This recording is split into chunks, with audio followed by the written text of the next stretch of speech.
that side. Okay, ready to get underway. We've got a live stream ready to go. Welcome to the Civil Defence Emergency Management Meeting for Thursday the 28th of November 24, and I'll open the meeting with a Karakia, and just note that the meeting going forward will be recorded and live streamed. Whakatau ki te uru, whakatau ki te tonga, kia makina ki uta, kia matara tara ki tai, I hiki aki ana te atakora, hi tio, hi hoka, hi hohu, Tihe Māori ora. Thank you. And I'm informed there's a quorum present, and I'm pleased to declare the meeting open. Apologies, and I have apology from Mayor Gordon and Elizabeth Cunningham. Any conflicts of interest in today's agenda? There have been public forums, deputations, petitions, and I know of none. Extraordinary and urgent business, I know of none. Notices of motions, haven't been advised of any. Shall we go on to the minutes of the last meeting, which is on page 10 to 40.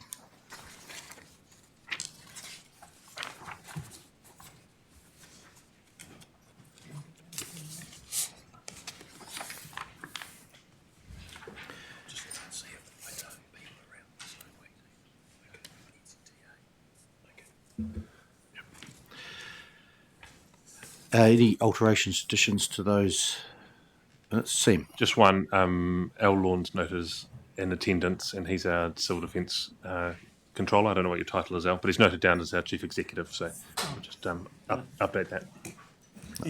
Okay, thank you.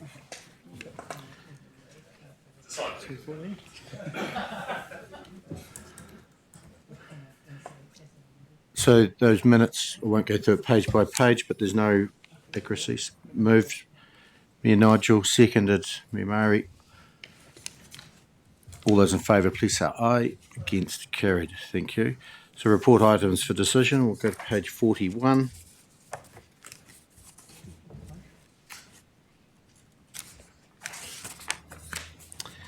Civil Defence Emergency Management Group Joint Committee report, NZTA presentation on road resilience and managing state highway bridges.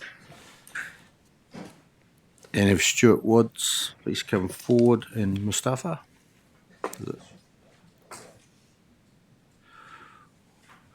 Welcome, Mayor Phil. And supported by James Cagle.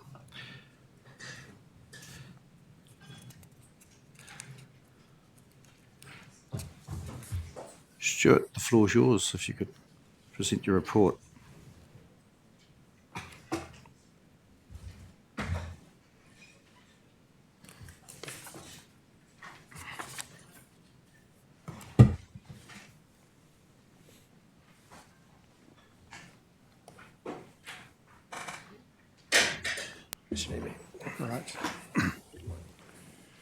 Right. Kia ora tātou, ko Stuart Woods o, ki roto o te toke transport services, e ka Tahu arahi maramo roa, taku tūranga mahi I Whakakapi, no reira tēnā koutou katoa. Good afternoon. My name's Stuart Woods. I'm the lead advisor for resilience at Whakakapi, New Zealand Transport Agency. And my colleague, Mustafa Alain, will be joining us online sometime in the next few minutes, I trust. Are we just waiting for him to come online? I can carry on in the meantime. Okay, please do. Just hope he arrives in time. James will be a good backup. All right, as you'll all be aware, road controlling authorities and suppliers are under increasing and a wide range of resilience pressures. This presentation is a quick overview of how NZTA is dealing with the very wide topic of providing a national state highway system that's resilient in the face of the full range of natural hazards. By way of some brief context, we have about 11,000 kilometres of state highway across New Zealand, and this number is growing. This results in more assets in more exposed and in more complex situations such as the Mongamukas in Northland, Transmission Gully and Mount Messenger in the Taranaki.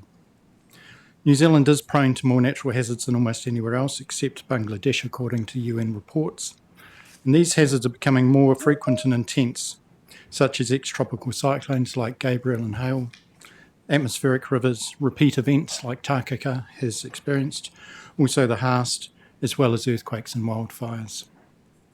Natural hazard disruptions continues to cause significant social and economic impacts.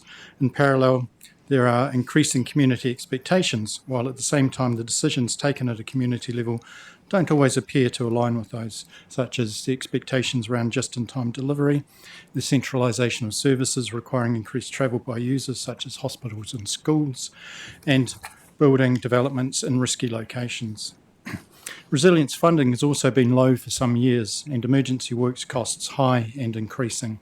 This is exacerbated by our ageing and degrading assets such as cut slopes, pavements, surfacings and various structures, with many built to older design demands with different intensities of hazard, weight and volume of traffic. In the early to mid-2010s, there were numerous natural hazard events, as you would recall, which generated a lot of government recognition and interest. This led to the resilience as a topic featuring in government policy statements on transport funding. However, the priority level afforded to resilience in GPSs has varied across time. The previous GPS almost ignored resilience in deference to climate change. But the current GPS speaks more to resilience, albeit more depth would be helpful. Notwithstanding, the current GPS says, for example, that New Zealand needs a transport system that is resilient to the impacts of weather events and other natural hazards. Increasing maintenance and resilience enables us to effectively manage and reduce current and future risk and adapt to these challenges. Increasing maintenance levels and improving resilience in our state highways, local and rural roads is critically important in achieving the government's overall objective of supporting economic growth and productivity. It goes on further to say that New Zealand has faced significant challenges in recent years with weather events and the Christchurch and Kaikoura earthquake rebuilds, which have highlighted the need for a focus on resilience in the roading network. In response to the events of the early 2010s, the New Zealand Transport Agency's board requested that a framework for resilience be developed to guide and express the New Zealand Transport Agency's aspirations for how it wanted to address the natural hazard risks and associated resilience, and a framework was adopted thereafter in late 2018. The framework itself was kept purposely short. It's only 2 sides of an A3. The first page outlines a range of content about the why we're interested in it, and the second page is around the how we want to deal and address resilience and natural hazards. Within it, it recognises that there are many definitions of resilience existing, but for our purposes, we went on and developed 2 more, just to add. Our more extensive one says resilience is the land transport system's ability to enable communities to withstand and absorb impacts of unplanned disruptive events, perform effectively during disruptions and respond and recover functionality quickly. It requires minimising and managing the likelihood and consequences of small-scale and large-scale, frequent and infrequent, sudden and slow onset disruptive events caused by natural or man-made hazards. The shorter version, a little bit slicker, was that resilience is about being prepared and preserving and quickly restoring access to the transport network for our customers, including Lifeline's utilities, in the face of unplanned events. Within the overall structure of the framework, it includes sections on why it matters, the strategic context, policy and operational drivers, outcomes and objectives framed around the 4 Rs, which I will speak to further in subsequent slides.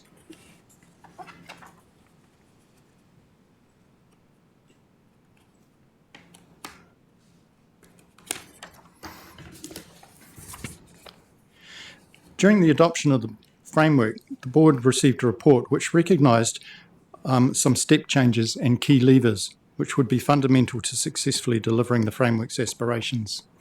The 5 key step changes for us identified to achieve the substantial and urgent changes needed for the betterment which the framework was developed for are around being more community focused, that is, moving away from being asset and network availability focused and more thinking about community impacts. Communities in that context were also including business, economic and civil society communities, and even then recognising that these can be segmented further because they are far from homogeneous, and also the various distributional effects that come with that. We also needed to develop a robust understanding of different communities' tolerances and acceptance of risk, and how their access to economic, social activities and needs can be sustained. The second one was around being more collaborative, because we're recognising that we couldn't do it by ourselves and cannot do it by ourselves, and we don't have all the answers or the knowledge of the locale or the locals. Transport resilience is not just about the state highway network, but the full system with multiple owners and players. The third one was about learning to live and make decisions more with uncertainty, being adaptive and agile or flexible in the face of uncertainty and random events occurring, using wisely more in-depth and broader information and knowledge in our decision-making, operations and advice, including processes for decision-making under deep uncertainty.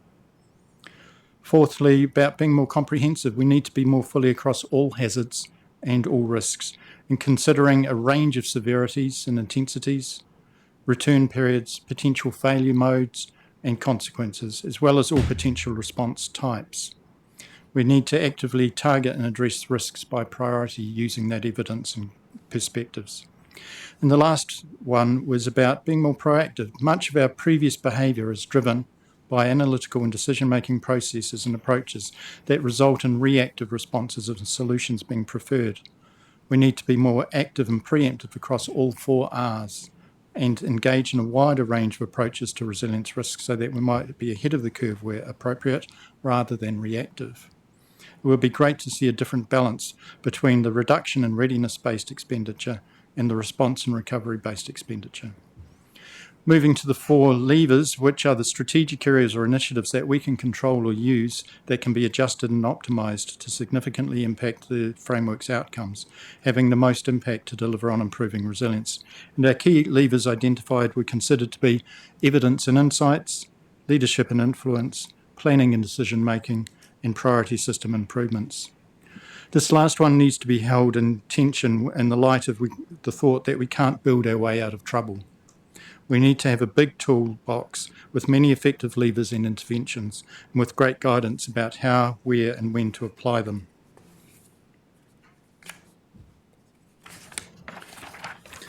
The 4 R's. They are the New Zealand integrated approach to natural hazard resilience and civil defence emergency management, and they are reduction, readiness, response and recovery. New Zealand Transport Agency uses this framework to ensure a rounded and effective and efficient response to developing resilience, and to not get stuck in focusing on only one aspect. So running through them, reduction is about identifying and analysing risks to system availability and operation, with particular interest in human life and property and community impacts from hazards. Reduction is about taking proactive steps to eliminate these risks if practicable, and if not, reducing the magnitude of their impact and the likelihood of their occurrence. Can also be characterised as robustness, redundancy and adaptation. This is where again the truism that we can't build our way out of it needs to be seen large. Examples of this component include our current business case program, the Government Transport Resilience Fund, resilience elements of our RONS program, land use planning, maintenance, operations and monitoring. The readiness element is about developing operational systems and capabilities before a natural hazard emergency happens, including elements such as self-help and response programs for the general public, enabling them to be part of the solution and not just victims, and specific programs and plans for emergency services, lifelines utilities and other agencies. Examples of this component include our maintenance contract, emergency procedures and preparedness plans, our national emergency management plans, SIMS training and MOUs, which we have with the likes of GNS and NEWA, and currently developing one around Starlink with NEMA. And also we engage with a range of exercises, both internal and external, such as the recent Rūnanga. The third element of response is the actions that are taken immediately before and during or directly after a civil defence emergency to stabilise and secure assets to save lives and protect property and to help communities with basic emergency access. Examples of this component include responses by our maintenance contractors and the wider community contracting community links we have, internal support such as our regulatory teams dealing with overweight vehicle licensing requirements for emergency vehicles, and support for lead agencies for the larger and the civil defence emergencies, noting that the NZTA is not a lead agency for any type of civil defence emergency. And lastly, the recovery component, which is the coordinated efforts and processes to bring about the immediate, medium-term and long-term holistic regeneration of a community following a civil defence emergency or significant disruption. Not always invoked, as sometimes you can return to business as usual directly from the response phase. Examples of this component have included our involvement with individual programs or being part of wider programs like SCIRT, SERA, NICTA, and currently the TREC Alliance up in the Tarawhiti. It also covers thinking around issues such as build back better or perhaps better build back smarter, like-for-like replacement, etc. The recovery phase, at least in concept, should be thought of as starting pretty much directly after an event. Extending on the truism that we can't build our way out of this, of the resilience challenges, we're challenging ourselves to broaden our thinking around responses to achieve the land transport resilience. This is highlighted in this diagram, which shows some examples of the wider range of strategic physical responses expected to be considered in line with the framework through our works program, such as increased robustness, increased system redundancy, multimodal solutions, and proactive targeted maintenance. So since the framework has been adopted, the resilience area in NZTA has made reasonable progress across the 4R levers and using the key shifts. So areas such as being more joined up and collaborative with MOUs that I touched on earlier with NEWA and GNS, other joint groups and networks, iwi communities, lifelines and civil defence groups. We've also worked on our climate change policy, both on the mitigation and adaptation fronts. We've got a climate change for infrastructure policy developed and are currently working on a RCP reference specification. In the climate adaptation area specifically, we've developed a climate change strategy called Tirarangi, which is guiding our approach and setting ourselves in the right direction for climate change works. Sorry? No, Will's work. All right. Working on and exploring the DAP process, developing more thinking around the climate financial disclosures processes.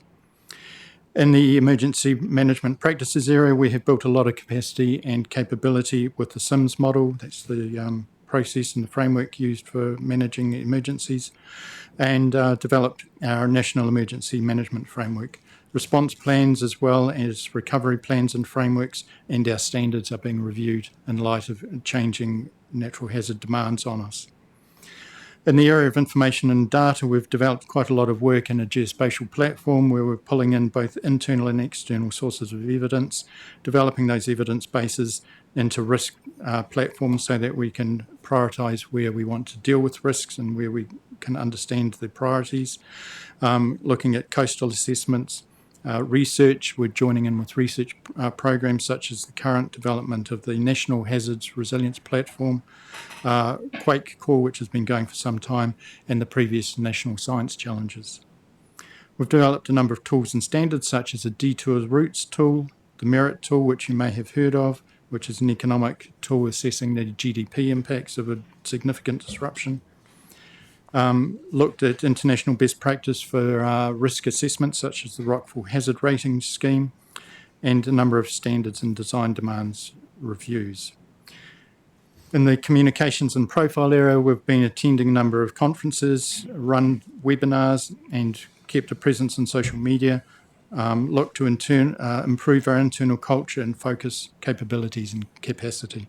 And finally, in our business cases and funding requirements, our team has become more involved in business case reviews to review the resilience-related or natural hazard related content. Looking at the business case template for its appropriateness to deal with natural hazard issues, and supported some reviews of investment tools and investment prioritisation tools to recognise resilience more appropriately. That's the conclusion of my slides, and hopefully we've got Mustafa online now, so I'd hand over to him if he wants, and I can turn the slides over for him. Welcome, Mustafa. Welcome, Mustafa. And yep, the floor is yours now. Thank you. Can you hear me? If we turn you up, we will. Okay. Try again now. Can you hear me clearly now? That's good. Yep. Thank you, and thank you, Stuart. I guess this could be considered a rapid deep dive into bridges in a bit more detail. And just before I get into it, I probably should preface this by saying I've used seismic or earthquakes as an example, but a lot of what I'm going to say applies kind of across the natural hazard resilience space in terms of bridges. The starting point really is to point out that when design of new bridges falls under our Building Act framework, but there's actually no explicit path for doing that within the Building Code Act and Building Code framework. What that means really is that it falls upon us as asset owners to set requirements which aim to meet the principles of the Building Code. And I'll just next slide, please. Sure. Thank you.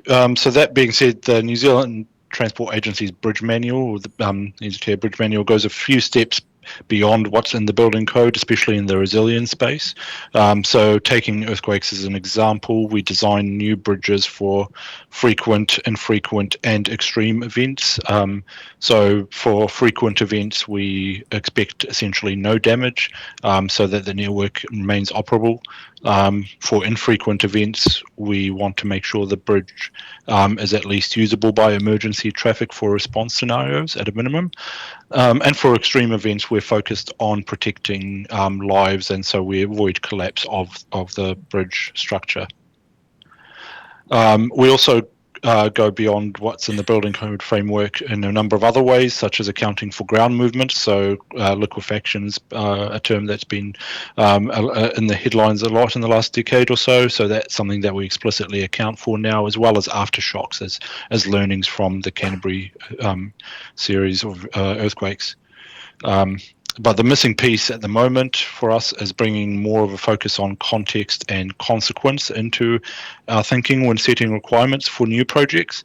So that means thinking more about the surrounding network, such as are there alternate routes that we can rely on, or is this bridge the main route over, say, a river?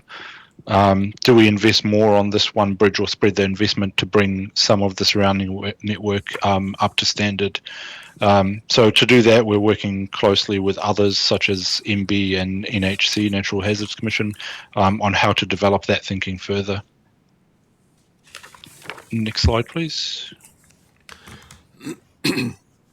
Of course, managing an existing network of bridges and an existing transport network is a different beast altogether than designing new ones.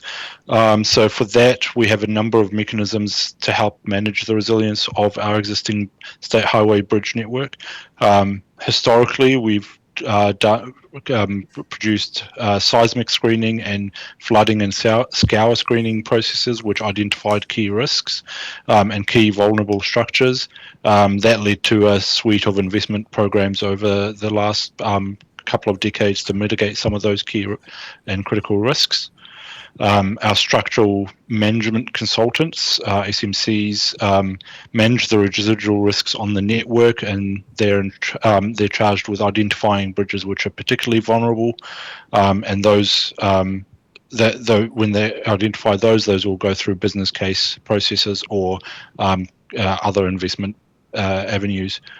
And in an earthquake response scenario, our SMCs are tasked with inspecting vulnerable bridges based on trigger levels. So that also applies to flooding based on noted waterway depths or velocities as well. in response scenarios, we also manage the Brayley Bridge stock that is deployed nationally. So you will have seen a few of those used across response, both in earthquake scenarios in the last decade as well as last year's weather events. And we're involved in some more specific scenario planning with other agencies, such as the Alpine Fault 8 project at the moment. And I'll hand back over to you, Stuart. Thank you. So that concludes our presentation. We're open to questions. Thank you. Thanks very much for the presentations. I'm sure there might be some questions here. Sam. Yeah, thank you for showing us that. It's good to see the work that's gone on to identify the need for resiliency in our network. I'm wondering what's the outcome from that, and what's the list of most to least or least to most resilient infrastructure, so that when we're thinking about the decisions we have to make, there can be some prioritisation put to where investment's most needed.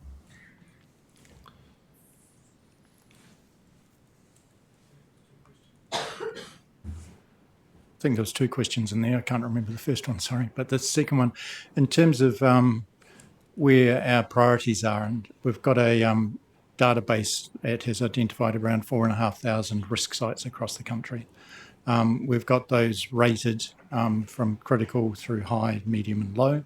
And so when we developed the National Land Transport Program, we referenced those as sort of the inspiration of where we should be focusing our investment on resilience. But as you would appreciate, resilience is in the NLTP process held in a similar light to a range of other thematic areas that we're looking to get outcomes from, such as safety or environmental issues as well. So there's no simple answer to your question, but we need to make sure that we've got the evidence and that we hold that evidence in tension across the whole country. We certainly are very happy to share that information and the processes by which we have undertaken those risk evaluations. So the methodologies are certainly available, and happy to share them. Sam? Yeah. Supplementary. Thank you for that. I'm guessing when we ran Exercise Pandora, there was a list of that classification for each of the bridges so that we could identify those most at risk.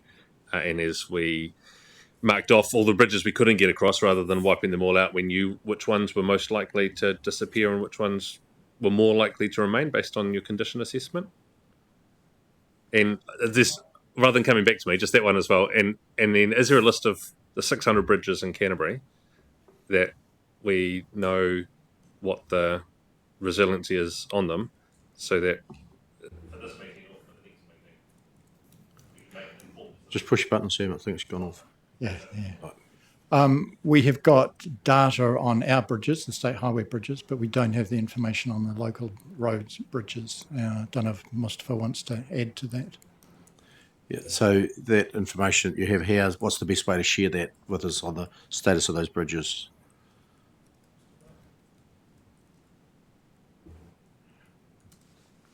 Do you want me? Yes, please. Just to, for the state highway network, I guess we have outputs from our seismic screening program that identify the critical vulnerabilities on each bridge. So we have that stored at the moment centrally and as well as regionally within the structural management consultants in each region. As to how to share that, I think I'll leave that with James and Stuart. It's not appendix to the National Land Transport Plan, is it? No. It's not. Should it be? Okay. Right. Okay, great.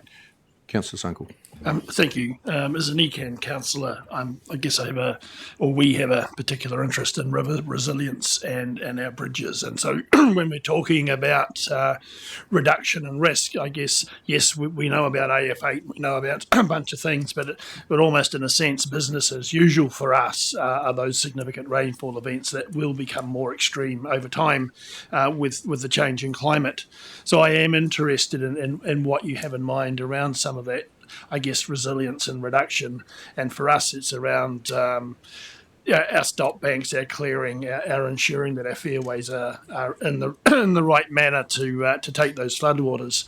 But it doesn't just sit with us. And I think you'll be aware of Beyond the Deluge report that went out to central government about what we want to achieve. So I'm just wondering if you have any thoughts around that, given the real challenge that we have in a BAU kind of space with resilience, particularly around rivers and their roading and rail network and all the rest that sits there. Do you want to have a go at that, Mustafa, before I do? Sure thing. I can give the bridge perspective on that. I think there are two elements to it from what we've been looking at recently. First is in terms of how we're designing new bridges, and from that perspective, I think we have we took some research on after last year's weather events to kind of evaluate the performance of recent bridges and modern bridges in those events, and actually observed generally very good resilience across those structures. So that gives us confidence that our modern design standards are fit for purpose. That doesn't mean that we'll stop there. We'll keep reviewing that. But in terms of managing the existing bridge stock, that's a topic of current work for us, because we have gone through things like flooding and scour screening processes that we will look to update and revise as we go, and embed into our ongoing asset management practice. So through regular inspections and involvement of, say, river engineering experts. Thanks. If I just do a supplementary, so I guess the cost sits with the regions and some of the territorial authorities in ensuring that infrastructure leading up to a bridge is in place. So I guess the question for me, what appetite from NZTA or others to, I guess, help fund some of that work rather than putting money in after the fact if we have an Ashburton Bridge or a Rangitata or something happening in that space, just how we get into that readiness place and what appetite for funding, if there is any. I might leap in at that point. That sounds like a me question. Appetite at the moment, or ability at the moment, very little. Always happy to discuss and always interested in discussions that might lead to policy change. But under current structures, Councillor, I know you're aware, very, very little. But look, don't underplay. I know you wouldn't, but don't underplay the threat or the challenge here. Within existing structures, it's very large. In terms of improvement, wasn't what you were asking, but I'll pivot there for a second. We have to approach the most critical first, and the business casing that Stuart referenced in his presentation didn't go through the wheres of it. Can, if you're interested, but that's business case work focused on, frankly, the most extremely threatened corridors on the network at the moment. As challenging as the river environments of Canterbury are, they aren't those most extreme cases at the moment, and so we're literally just starting at the top of the list as we can and moving down.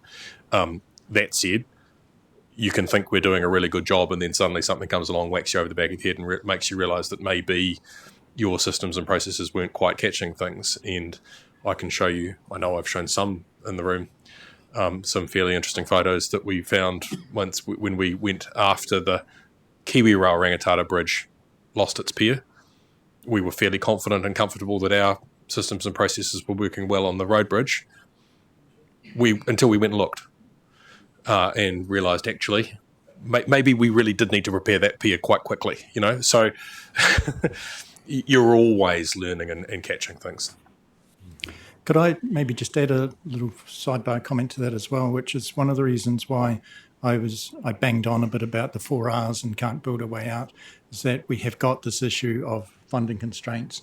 recognising that there's going to be always a residual of unattended or unexplicitly attended to stuff that we need to have in place, other angles, so that we're more prepared. We've got alternative routes, alternative destinations, alternative modes for achieving the needs of the community. It's not just make it bigger and stronger, but sometimes that's the right answer. Sometimes we can't go there. Stuart, you mentioned in your presentation you gave us about Bailey bridges and a stock of them. I think he did, but yes. Was that Mustafa that? I think Mustafa might have talked about the Bailey. Yes. The question is, whereabouts are they stored? If Mustafa can't answer, I can. So Go ahead, James. Oh, you, James. no, I chased this information for South Island RTC chairs about 2 or 3 weeks ago. So as of 2 or 3 weeks ago, Mr. Chair, we had a stock of 11 30-metre Bailey Bridge sections in the South Island and stock of 11 30-metre sections of Bailey Bridges available in the North Island. They're held with our contractors Downer, who hold them centrally and deploy them as needed. We are always receiving stock back. I think at that point in time, can't tell you whether it's happened by now, but we had a bridge coming back from use in Blenheim, so that will go back into the pool. We were QAing a set stock of new sections, not strictly Bailey bridges because we've changed, but look, to my eye, they're Bailey bridges. They've just come in from Australia and we've got more coming in. So the North Island weather event certainly stressed our national stocks, and we have invested significantly to make sure that we have stock on hand. And as I say, about 11 30-metre sections at the moment. That'll be 13 as new stock enters the system, and a bit more coming. So Great, thank you. And Hamish, sorry. Thanks, Neil. Just a question on climate adaptation. I see that you've developed a climate adaptation strategy, and I wonder if Please come forward. that covers. Hamish, you must come forward because no one can hear you online with all microphones. What you need.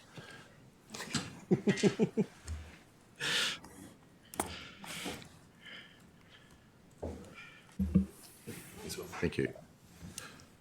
I just wonder if the work that you're doing on climate adaptation strategy covers how we are going to proactively relocate roads from our coastal areas that are at risk or being severely impacted already. Thank you. Good question.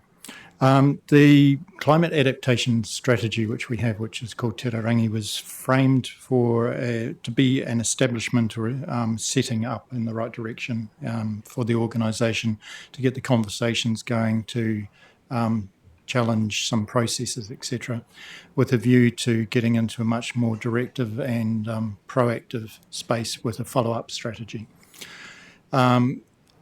The concept that you're talking about, we have not got a fixed position on in terms of managed retreat, be it just road only or wider road community and other utilities. But we certainly anticipate that in that space that we would be a strong participant but unlikely to be a leader in terms of the more significant retreat activities. But in terms of individual roads, that would be something that would be considered on a case-by-case, road-by-road basis. There is nothing stopping us doing that now with the business case process that we have in place, which is issue agnostic, if you like. So that if there is an issue about a road falling continuously into the sea, then we can go down and explore that. Perhaps a broadly similar example would have been the Manawatu Gorge, which just kept failing for us. We had the processes in place where we could consider that and have since almost finished an alternate route on the other side of the river. if I could add just two examples by way of colour. So State Highway 1, not in Canterbury, but further south in Otago, just north of Palmerston, is the road at Kartiki Strait. If you're heading north from Palmerston, you swing through the hills and you hit the coast, you are right on the coast. State Highway 1 is, the dunes are right there. That's being undermined right now. And we've done some rock armouring along that coast to protect it. We need to urgently do more this summer because of the threat is very real. The rock armouring should secure the road for now, but that is only a short-term solution. But you can appreciate even limited geography, that's a real challenge. You've got railway line right there, and then you've got very significant hills. There aren't very obvious alternatives to where do you put State Highway 1, our main route south on the east coast, if that fails. So that all we're doing is buying ourselves time to do the work, to work out what happens. Other live example, even more live, State Highway 6 on the west coast in South Westland. If you've been following the news around Epitaph slip, the rain event that happened, I'm going to say 3 weeks ago, time's a bit fuzzy for me on that, 3 weeks ago now, dumped rain right where we didn't want it on our biggest underslip on the State Highway network nationwide, and caused that to slump quite significantly. We've stabilised that. We've put in more drainage. We've put live monitoring in. We had the work programmed to do the investigation on it, but again, there are really no simple options there for alternative alignments for State Highway 6. State Highway 6 was put there because every other option in the 60s was worse. We now urgently need to work out, okay, if that slip goes, what is the alternative? But very often, as Stuart's kind of hinted at through his presentation, there are no good choices here. And building our way out may also not actually be the right choice. Something like State Highway 6, we'll build something, we'll have a connection, but we've got a lot of work to do very quickly. Stuart, you touched on state highways and local road connectivity, and we've got the next item of business, 8.2 on our agenda, is where the KEG group is wanting to touch base with you to develop a national road status reporting system. So that's our next item of agenda. They want to get in touch with you to develop that. So you're more than welcome to stay for the next item of agenda, and you'll learn more about that. So, Thank you. It sounds interesting. That's good. Any further questions, Nigel? Thanks. I'm interested where we got to. I know we all had concerns when we were putting in our bids for the latest funding round around bridge maintenance and renewals. And Susie at our council said that we were only likely to get funding if it was over a 15-kilometre detour. Where did that get to? Because I think this all ties together, understanding the funding challenges, but it's great to have a resiliency framework, but bridges are also quite key to connected communities when we actually have these events. So reserving the right to come back, Nigel, if I've put you wrong, and I will correct myself either this afternoon or at a later date. But you'll recall I've referenced this before. This latest GPS made an important change to how and where bridge replacements are funded from. They moved back, because they used to be there, but they moved back from the continuous program activity back into an improvement activity. So they are competing for funding with all other local road, in your case, local road improvement activity, and that local road improvement activity class was significantly constrained. Not that I'm wanting to point fingers, but there is a significant bridge in this region that was prioritised and soaked up an enormous amount of that activity class this time round. My read of the many discussions we've had since the GPS was released is that with officers and elected representatives, is that movement from maintenance functionally into improvement has, one, came as a surprise, but has actually made it harder to get the conversations going about how to replace them. And that might be a point that we all pick up in feedback to the ministry and the minister as we look to the next GPS. But it is that length requirement's just a function of prioritising the available money. Yeah.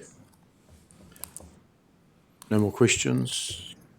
Mary Ann. Stuart, you had a slide up there where you had a number of work streams that you were undertaking. And my question to you is, some of those, yeah, well, that's it there.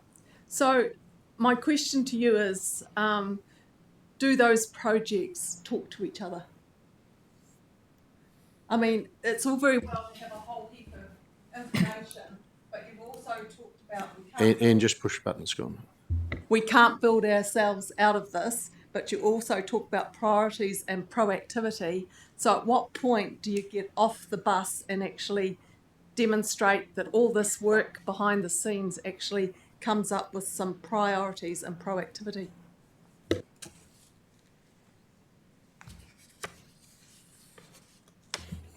Oh, that's fine. To answer the first part of the question, I think, which is the key part, there's a number of us that work together as part of a resilience team in the organisation. So we do talk internally quite a bit, although we are geographically distributed. So with the regularity of those talks in terms of the various things, most of us touch on most of those things at any one point in time or aware of them.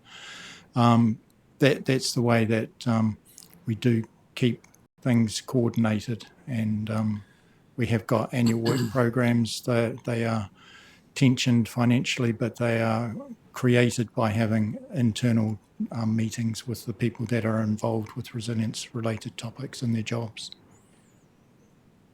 Yeah. Two extra points I would add, though, Ian, is health warnings, really. If I look at climate change policy and I look at business cases and funding requirements, those are two areas that, writ large, we don't have sole control over. So we can form a view, we can do all sorts of work, but ultimately we aren't setting funding policy. We are implementing funding policy and availability and prioritisation, back to points with Nigel, and nor are we the lead agency on climate change. And so we have to fit within a wider ecosystem at the same time. So climate change strategy that Stuart referenced, for example, we're not doing that in a vacuum. That's in response to largely the work that MFE is tasked with leading. And in that sense, we're as subject to government policy changes as the rest of you. Thank you. It looks like there's no further questions there. And just make one point.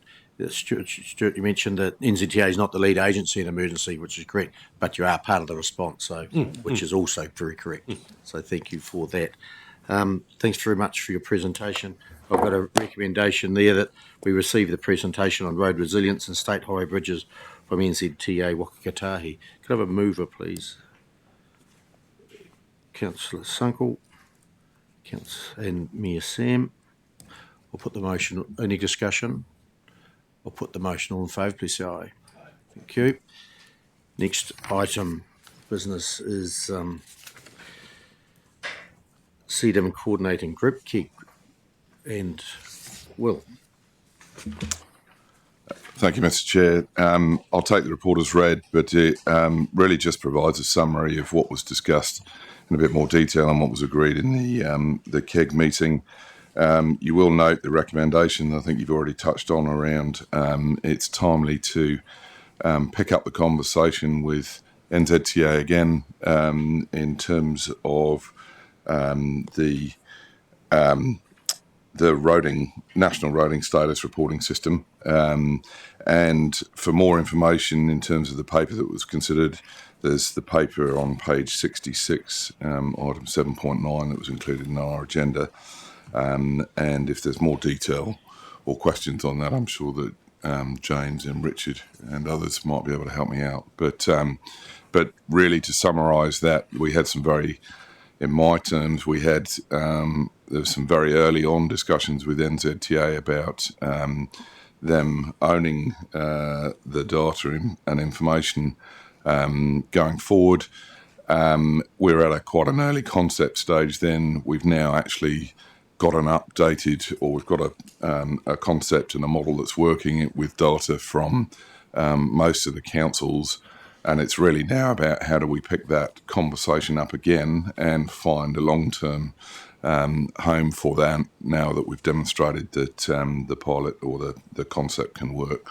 And from a consumer and customer perspective, I think it's really important to that there's one single source of truth, and that would logically sit with the agency in terms of that road status network. And I think also it probably sits quite nicely in the context of the previous presentation and work streams that are going on there. So Happy to take any questions and anything too tricky that I can't answer. I'll defer to James and Richard. Questions? Oh, James. Look, just thank you to all the mayors for helping or making sure that that project was a success. We now have all our councils being able to show their road status.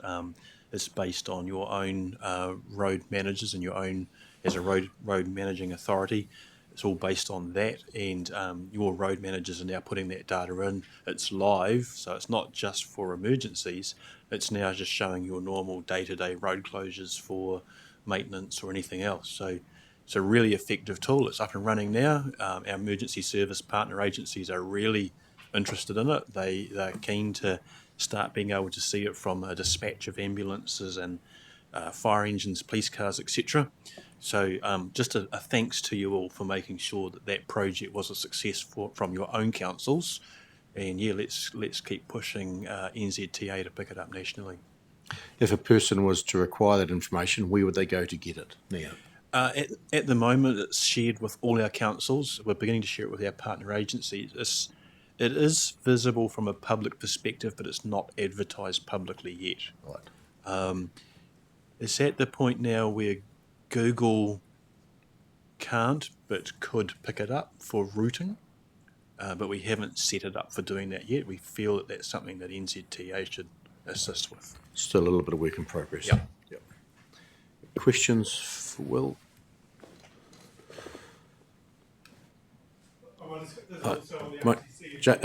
First, might come up to the microphone so we can hear. I just note that it's also on the RTC agenda after this meeting. Yeah, correct. Yeah. Being no questions, there's a recommendation there. We received the KEG report and requests on the recommendation of the Civil Defence CDEM Group and NZTA develop a national road status reporting system that covers all roads, is made publicly available and reports during both emergency and planned events. Murray, you moved. Seconder. Nigel. In debate. Just put the motion. All in favour, please say aye. It's carried. Thank you. Next item, Group Recovery Plan. Richard.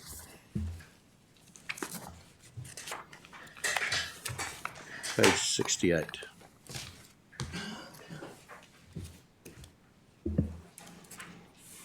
Kia ora koutou.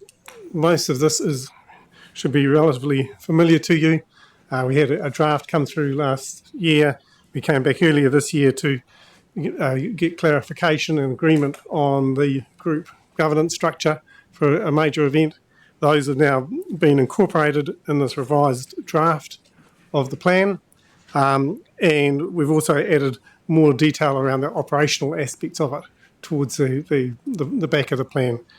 So as per the recommendations, asking you that you adopt this, noting that there is still areas that we need to add to, particularly in the appendices. And I guess in presenting this to you, I want to note that as a region, there is now, I think, a much higher level of awareness over the last 2 years of recovery. I hope I've contributed to that in some ways, but also there are things like the North Island weather events have highlighted awareness of it as well. But awareness is not readiness, and we've got quite a long way to go in terms of making sure that we have the people trained and able to pick up and start recovery and progress it. So as I say, we still have quite a long way to go. We are making progress. And the second recommendation there is this is a group plan, but recovery also requires action for every council at the district level.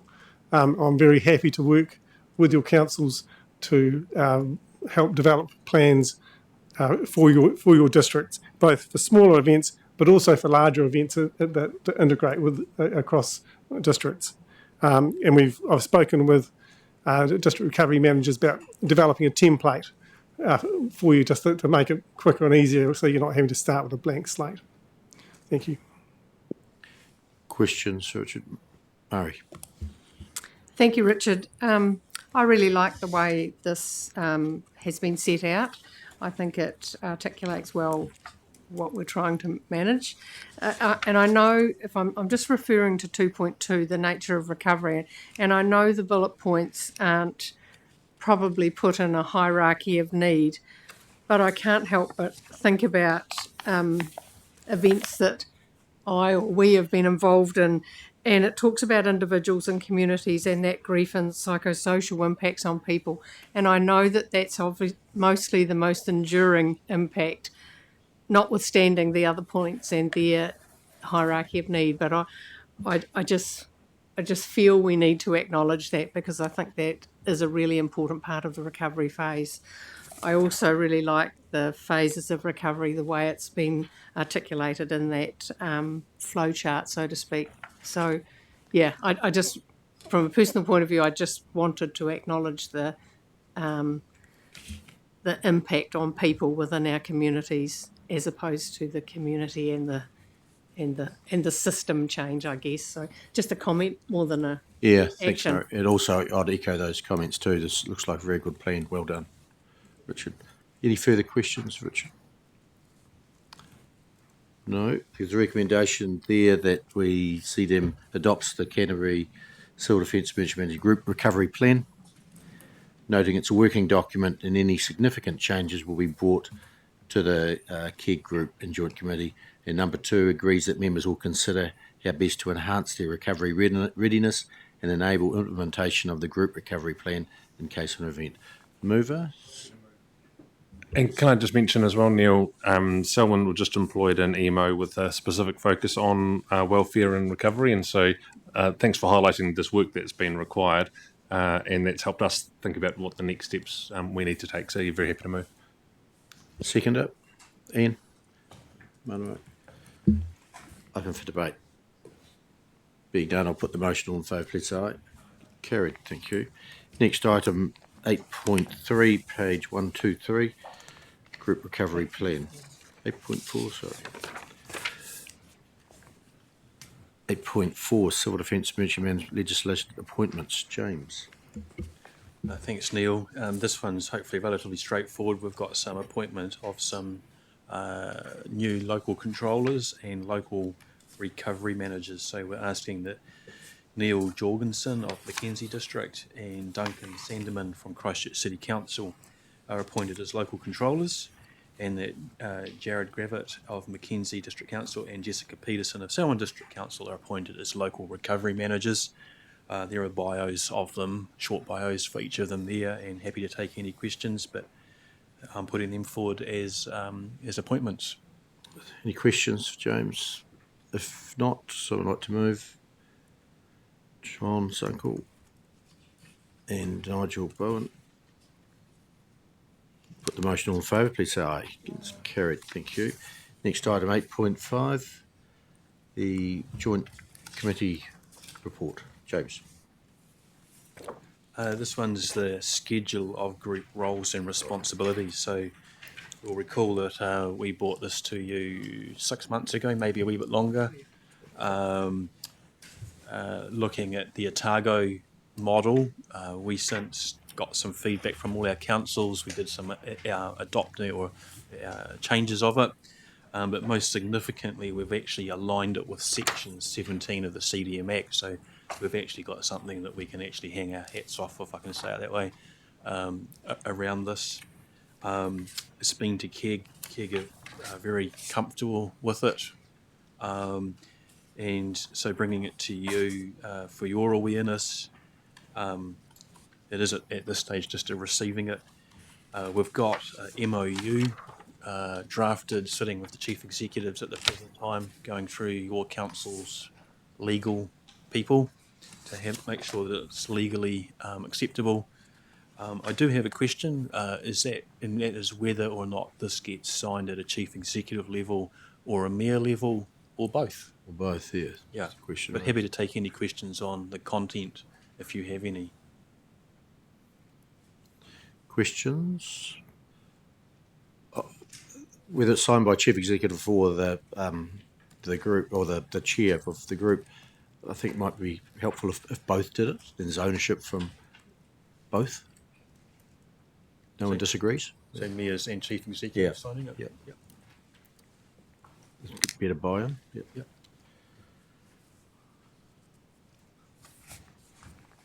This is a recommendation there, if there's no questions.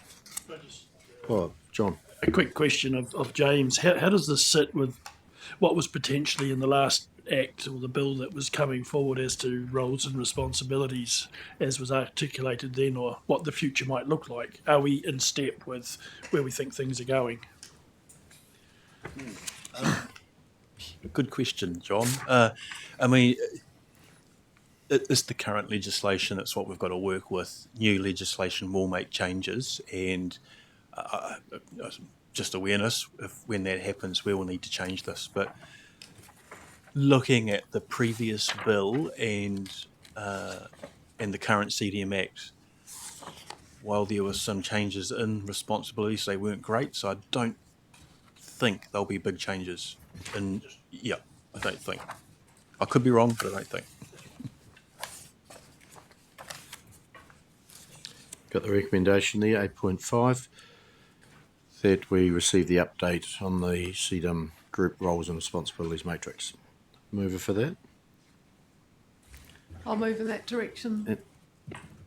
Seconder, Craig from Karakia. Michael. No discussion. I'll put the motion. All in favour, please say aye. Thank you. Item number 9. Page 146. Status report. Is it? Committee report, sorry. Thanks, Neil. You'll see here that we're now collecting the status of outcomes of our meetings. Most of them have all been completed. So over to the last page on 153, we've got 2 items in yellow. The first item there, we've had NZTA come and talk to us today, so we can tick that one off. Still some work to do on identifying that bridge resilience. So a follow-up from myself or my team with James Cagle and see if we can work out those bridge statuses for you. The other one, I believe, is all being completed or being completed. And just down to that bottom point, bottom 4, we've still got to present to you. We've got a group office work program in place. We do need to present to you a group work program, which will be in the new year. Yeah. February meeting. As an introduction, with the intent that we have that signed off actually in 2026 in time for our LTP process. Right. There's a recommendation there that we notes the status of the resolutions provided in the CDEM Joint Report, November 24. Mover, Sam. Seconder, Murray. All in favour, please say aye. Carried, thank you. 9.2 is NEMA update. Welcome, Rochelle.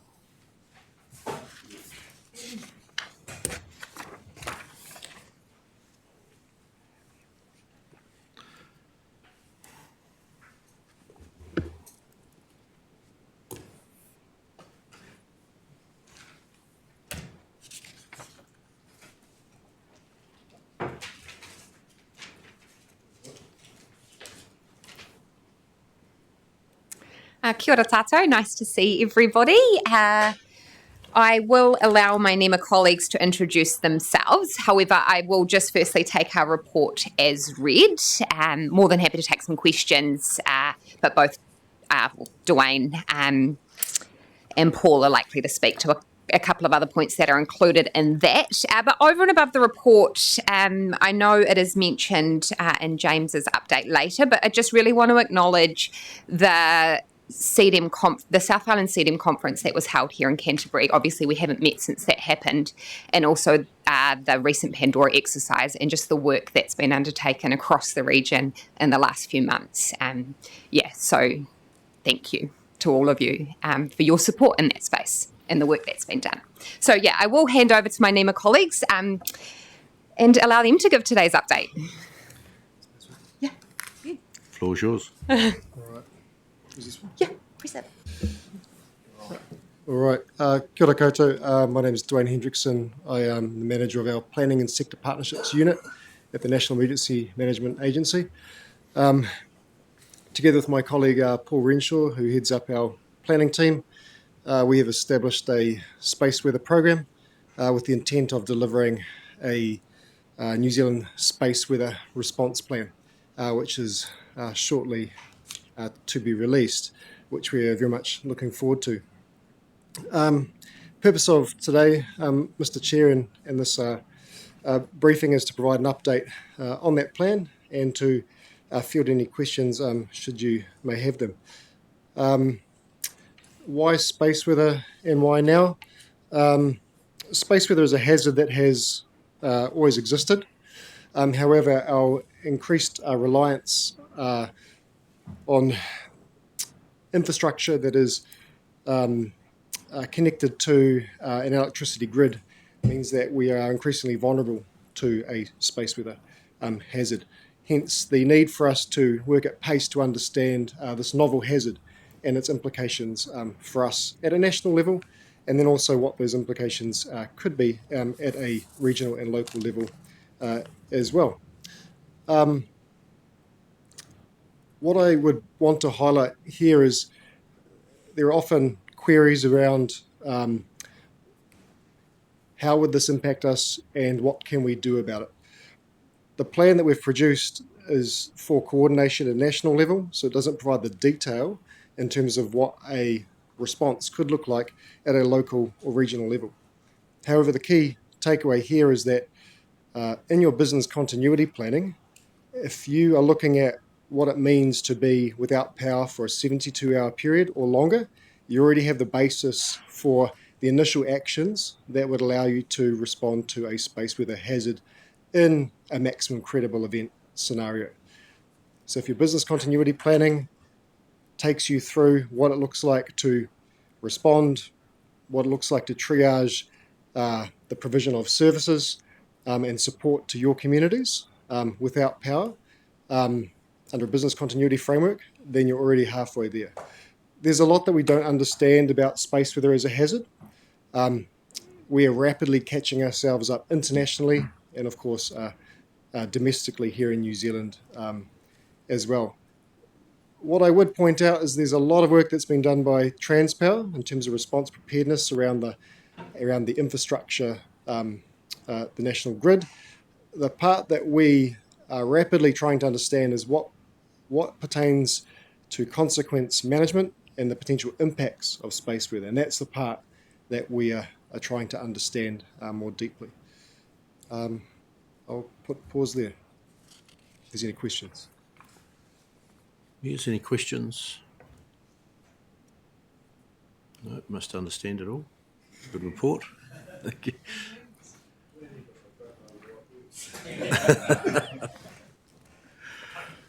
Okay, Sam, yes, Sam. I mean, is this just events from the sun, or is this wider? Is there other interference other than just solar? Yeah, if I understood your part correctly, yes. When we're talking about space weather, we're talking about as it pertains to the sun. When we look at the plan, what is out of scope is space junk and a range of other things that pertain to space.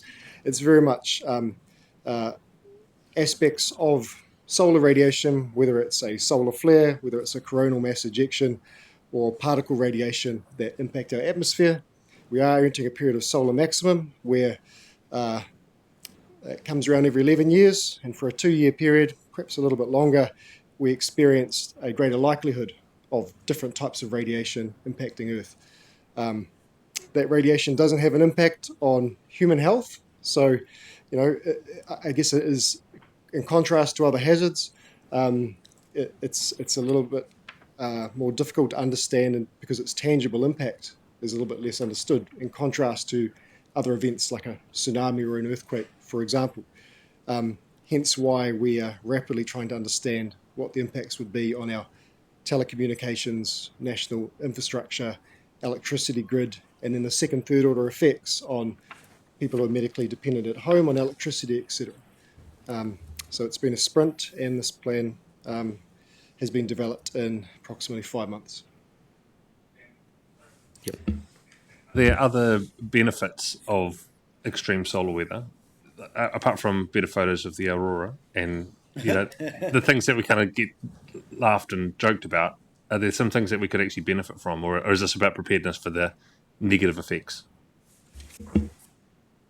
I'm not a astrophysicist or a scientist who could provide a comment on whether there are benefits.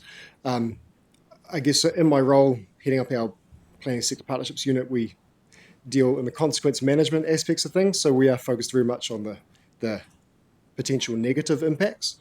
In our role, as a national steward. So yeah, can't comment to that. But I can certainly follow up and find out from people who would know. It's definitely a thing then, isn't it? I just want to ask, what is the longest known impact that this space weather event has had? Can you tell me? I'll do my best. Because space weather as a hazard has been space weather has been around for as long as the Earth has been present. The first significant recorded event was the Carrington event in 1859, where you had the nascent telegraph lines in the US with long-run copper lines that were a conductor for electricity, and we saw the burning out of those telegraph lines in a historical record. But even then, still not a significant event, but that's the largest event in recorded history with an impact that has been observed. There have been other events that have occurred since then in Quebec in 1989, and we've also seen events in 2004 and subsequently, and then May 11th this year was the largest event that we've seen so far, hence the initiation at speed of a New Zealand Space Weather Response Plan. There are potential consequences that Transpower has worked over a long period of time to understand and what they can do in terms of hardening the national grid in terms of resilience. But because we haven't experienced an event in modern times, when we're so reliant on, and there's so many interdependencies on electricity and other forms of communication, there's a lot that we don't know about what could happen. No further questions? Thank you for the update. And we have a recommendation here that we receive NEMA's update. Move in a seconder, please.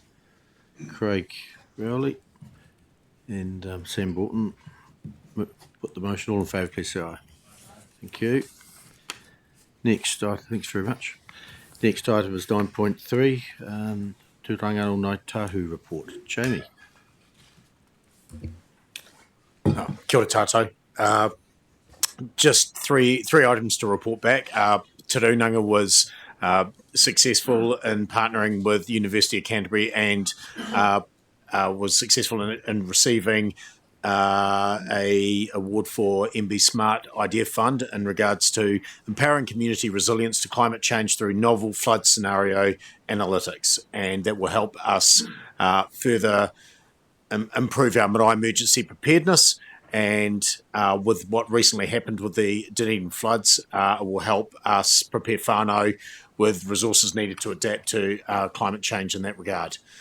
Also, we were very pleased with Te Rūnanga and Arai Tuuru's response during the Dunedin floods and our ongoing commitment to support whānau. It sort of highlighted for us the ongoing need for continuous learning and improvement in light of this. The response by the Mana Whenua Emergency Facilitator down there, combining our Okaha, which is our environmental, the Ngāi Tahu environmental team down there, as well as Papatapu Rūnanga, was really encouraging, and how we'd like to see the role play out throughout the takiwā. And just finally from us, you're aware of the successful delivery of our emergency pods with our Rūnanga and Ngā Matawaka marae. At the moment, we have been able to further stock with resource a couple of our marae through our Ngāi Tahu businesses who've made donations, and also Fens and St John's have also shown some commitment to provide further resource for our emergency pods, and we will continue to apply for external funding to further increase the amount of resource in these pods, and also increase the number around the takiwā, particularly to our shared interest areas, Queenstown, Takapo, also places like Bulla, just to name a few. So, kia ora. Thanks for that update, Jamie. Any questions for Jamie? No. Could I have a move in a second that we receive the verbal update? Sam and Phil. Put the motion all in favour, please say aye. Carried, thank you. Next item is the finance report. James. So the finance report dashboard is here, just of note. So this is for the first quarter of this year, this financial year. Just note that we're sort of caught up on some of those, do I call them overspends, phasing issues from last year with the conference and Lifeline's resilience project. So that funding has come in now. Just on the conference, and I will get a proper report to you, the conference ended up breaking even, so I was pleased about that.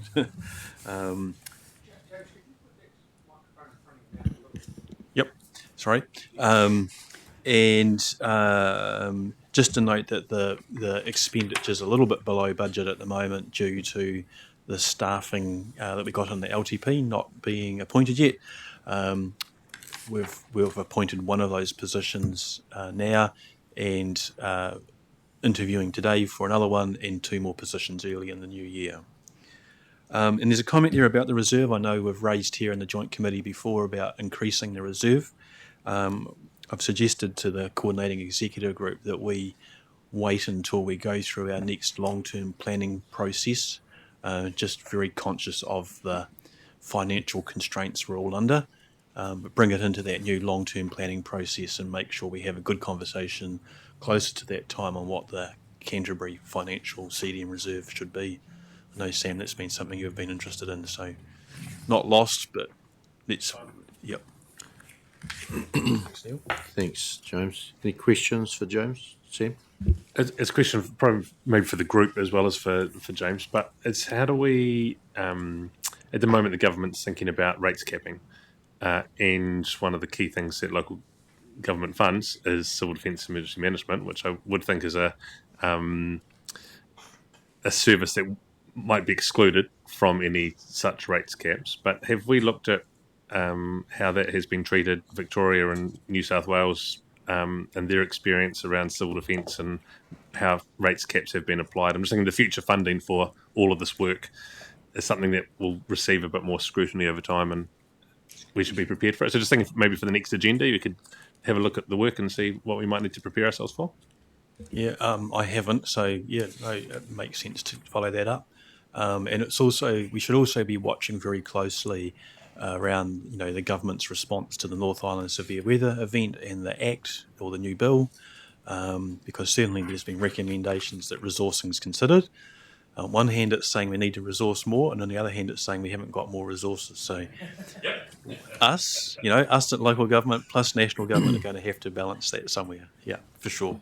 Sam may like to formalise that when we get to the chair's report. Then it gets logged for looking into rates capping over there. Happy for that to be formalised. And I mean, I think NEMA needs to be involved in that conversation too. They're part of us in reporting here and understanding what the national picture is going to look like around advocacy for the exclusion of any rates capping conversation to civil defence and emergency management. So we'll formalise that in the chair's report coming up. Yep.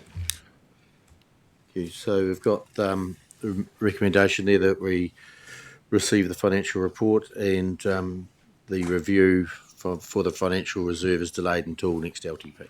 Sam and Nigel. Put the motion all in favour, please say aye. Carried. Thank you. Report from the controller. 9.5. So my report's here. Before I get into it, just following on from Jamie's lead on the awards that Ngāi Tahu got, both Ngāi Tahu and Canterbury CDEM Group and FENZ got awards at the latest EMPA conference. So the EMPA conference is the conference where our communications staff get together and people involved in communications, particularly around emergency management. So we got an award for our communications in the Port Hills fire, and also FENZ actually got an award for the same thing, and their one actually won the event, but we were there as well. And Ngāi Tahu, you got one for your videos that you've done. If you haven't seen the Ngāi Tahu videos on AF8, well worth looking at. Very professionally put together and a very good message in those videos. So group office there, just a bit more on those appointments that I've already previously talked about in the financial one. We have appointed Alana Clark as MTEX, Emergency Management Training Centres, Quality Assurance Manager or Quality Assurance Coordinator, a really important role, particularly seen as we come up to our NZQA external evaluative review for MTEC in September next year. So Alana's busy already looking at what we need to get in place for that external review. Her background is from health and quality or health quality assurance with New Zealand Health. The new role for the Emergency Management Advisor capability has been advertised and was interviewed for today. 3 candidates were interviewed, so we hope to have an appointment in place early in the new year for that one. And the 2 other positions will be advertised next year. To accommodate that, we are going to have to make some little structural changes in our office. We need to create a new team leader to make sure that manageable span of control's there, so we're working on that at the moment. South Island Conference, thanks Rochelle for mentioning that. It was an incredibly awesome event. It ended up sort of having quite a South Island focus to it, but a lot of national people came to it. Approximately 230 delegates, speakers, and sponsors, and we've had fantastic feedback on that conference. Other South Island group managers have indicated interest in returning to hosting it, so I think there's a bit of competition between whether it will be in Nelson, Tasman next time or in West Coast. So it's nice to see that we've been able to regenerate that interest in emergency management conferences. Exercise Pandora took place on 7th of November. Well over 600 people from across the region took part in that exercise. It's the first time we've had a all of council exercise in quite a few years, over 5 years I think. The hot debrief feedback that we've had is that we met the collective and individual objectives, but there will be learnings that will come out of it that we hope to sort of understand by the end of the year. And then in the new year, we should be able to come to you and sort of say, here's some of our learning objectives and this is what we want to do about them. One of the things that resulted from it is we saw multiple requests for use of helicopters across the region. And so we started developing a matrix to help determine where we'd prioritise that.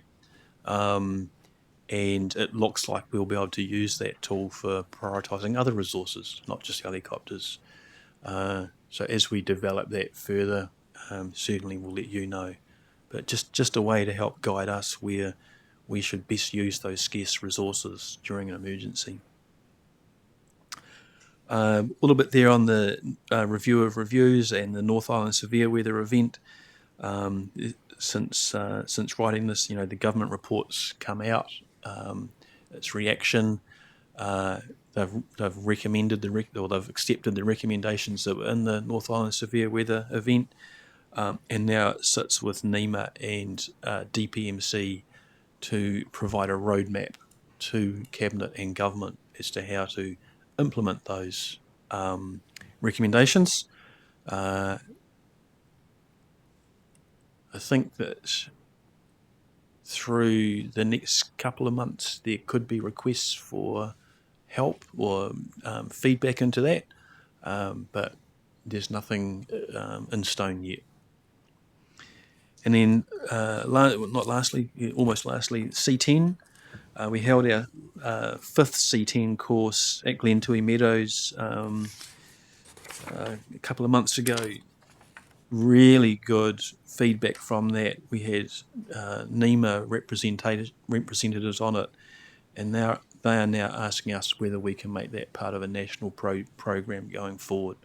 So having a bit of a thinking with our staff, how we can support that when we've also got our own busy work programs. But NEMA have indicated to me that they would perhaps like to see 3 to 4 of those courses delivered nationwide next year, with some support from us and funding for us to do it. And then lastly, or not quite lastly, but Tahu red weather warning. You would have heard about the flooding that was down there. In the end, we had our lawn went and supported that at request in Clutha, but otherwise there wasn't additional support from Canterbury that went and helped them. And there's just a summary here of the work that we've completed in quarter 1 and items that we're intending to do in quarter 2. Thanks, James. Good report. Questions?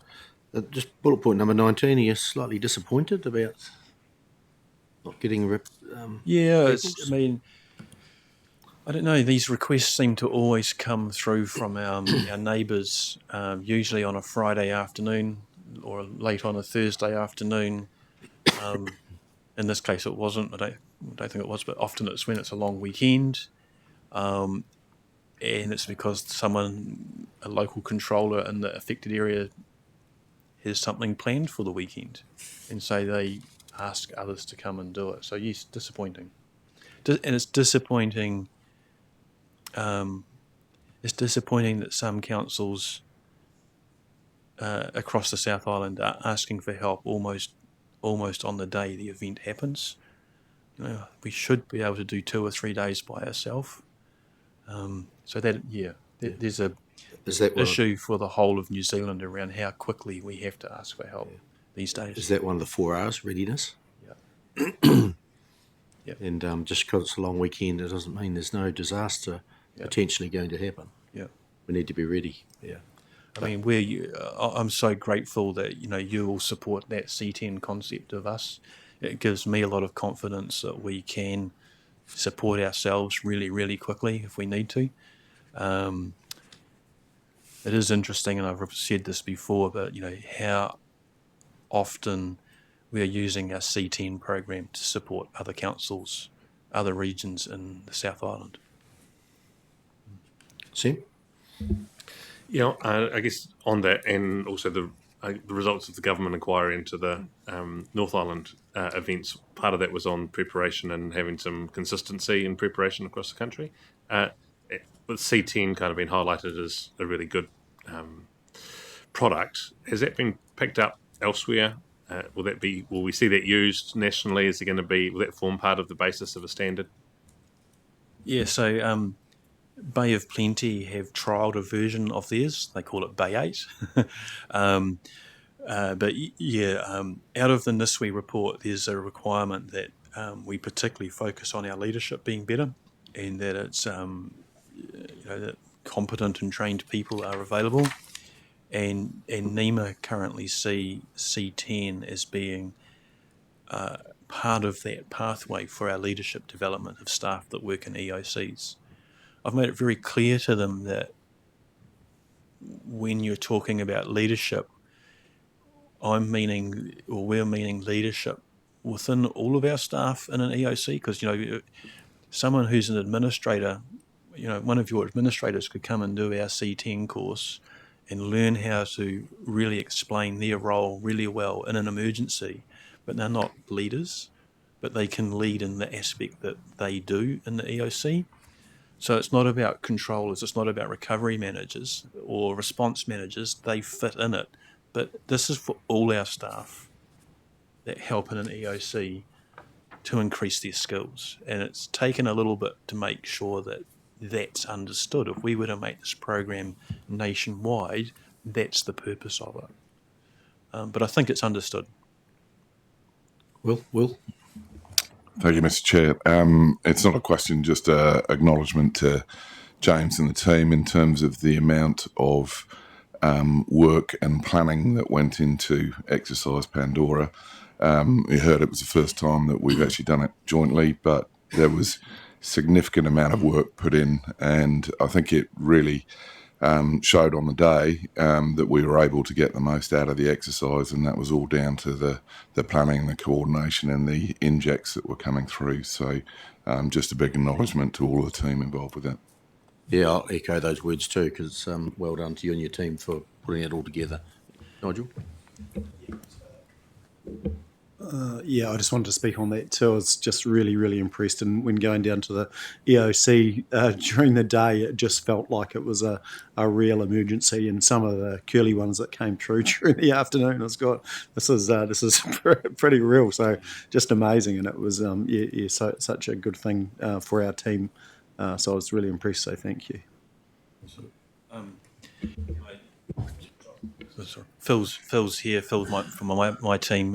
Phil pulled the exercise together. He had help with some other Environment Canterbury staff as well. The other Phil in the background, waving down the back.